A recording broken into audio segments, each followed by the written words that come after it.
Place your trust in God. He will give your life what it needs. Jesus teaches us in the Bible. To trust in God is more than a phrase. It is the very foundation of faith, the rock upon which we build our lives. Jesus reminded us in the Sermon on the Mount that if God cares for the birds and the flowers, how much more will He care for us? Trust is an invitation to surrender our worries into His hands, especially in uncertain times.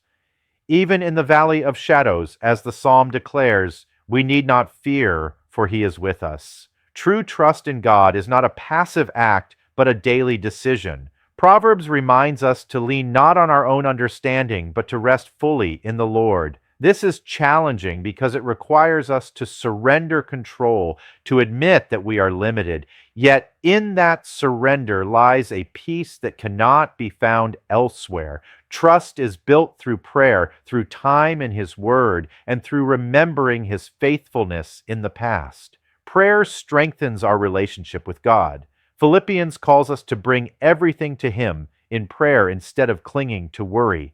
In that act of surrender, we exchange anxiety for peace, a peace that surpasses all human understanding. This prayer does not require perfect words, but honest hearts, because God seeks sincerity, not eloquence.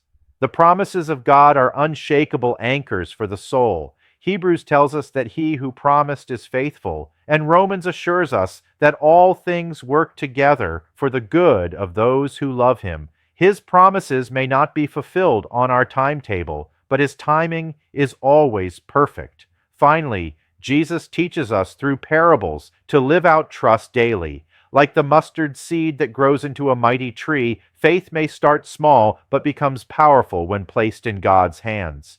Trust is reflected not only in how we pray or believe, but in how we live, forgive, serve, and love others. When you release your burdens to Him, you will discover strength, courage, and peace that the world cannot give. Trusting God is a journey, but it is the path to the life He has prepared for you.